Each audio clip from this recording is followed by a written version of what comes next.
What do you get when you combine the likes of Resident Evil 7, Lovecraft, and sex cults? You get Lust for Darkness, a short 3-hour indie game developed by Movie Games. Whose Movie Games? I honestly don't know. Does this play like a movie game such as Resident Evil 7 or Call of Duty? Sadly not. This being said, the game does somewhat start off like Resident Evil 7. The game starts off with you playing as this woman named Amanda. You're trying to escape this mansion as there is a sex cult leader who's been kidnapping you. And he's not like a sexy sex cult leader like Jared Leto, but he's like a, wearing deer antlers on my head sex cult leader kind of guy.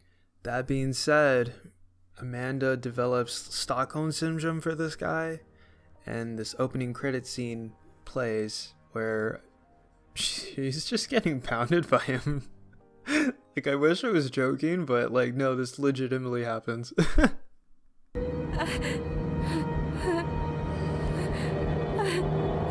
Time jump happens, and you play Jonathan, the deliverer of babies. This game is totally not Resident Evil 7.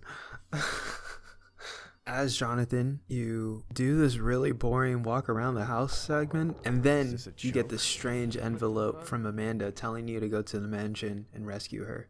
You go to the mansion, and well, things simply unfold as you deal with a sex cult that has ties to Cthulhu type of entity. This is where the gameplay starts, or what lack of gameplay. This game is basically a walking simulator. Sadly, Jonathan's a little bitch who cannot fight back at all, so you have to outsmart your enemies and try to run around them and get to portals as quickly as you possibly can. The game is your standard non-action survival horror. Due to the lack of combat, it has a variety of puzzles to deal with. All of them are pretty easy to deal with except one, which I will admit, that one puzzle I did go on YouTube and watch the tutorial on how to do it, because I got way too frustrated on how to do it.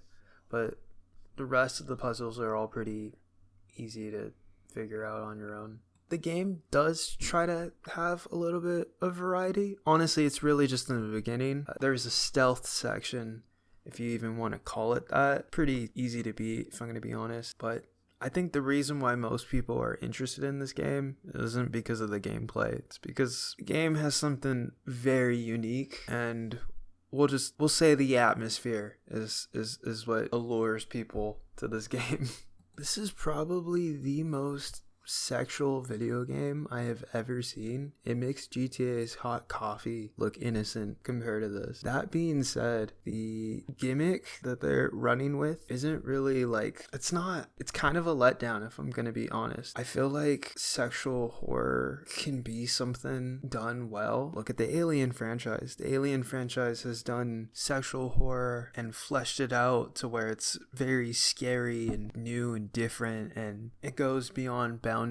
And what's really sad is that this game is just really sexual. It's not scary at all in the slightest. The atmosphere of the Cthulhu type of dimension is really cool, but it's not scary. It just looks like an inside of a vagina. But hey, maybe this game is scary to incels. I don't know, but it was definitely not scary for me. It was such a letdown when it came to the Cthulhu type of dimension, because Cthulhu is scary, and when you play this game, you don't get that at all. I think the only time I got scared was when I was getting chased after by the gigantic naked man, which, the dude kidnapped my wife in the game, so, I know he's an offender, so what else other kind of shit is he gonna do, Am I gonna develop Stockholm Syndrome too? The graphics in the Cthulhu type of dimension look really cool and really unique. Not scary, but they look abstract and look like a talented developer team developed this game. The real world that we live in just looks like a gigantic asset flip, and it kind of sucks, because when you're in the real world, you can tell this game is really indie and is not a high budgeted game at all. All of the cultists wear masks just to hide their animations, so the developers don't have to animate their faces, and it makes the game it's a good workaround. It makes the game look cheap.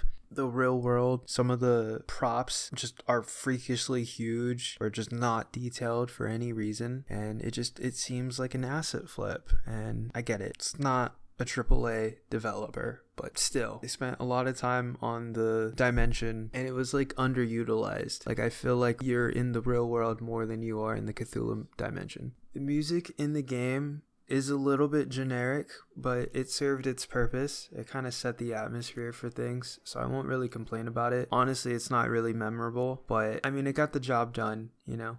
It's better to have music in the game than just no music and like atmosphere and sounds at all. So I'll be content, because I've played some indie games where there's like no music at all and it's just quiet. It's just really fucking odd.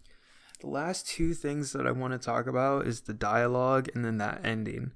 The dialogue is like if a 13-year-old hit puberty, discovered Lovecraft and Shakespeare at the same time. Everybody has a fucking British accent for no fucking reason. The dialogue is really weird. Nobody talks like this in modern day. To prove my point, here's a montage to just show you what I'm talking about. But don't worry, I'm not going to kill you. I am going to strip you of all humanity and make you a machine for eternal fucking. What? That doesn't make any sense.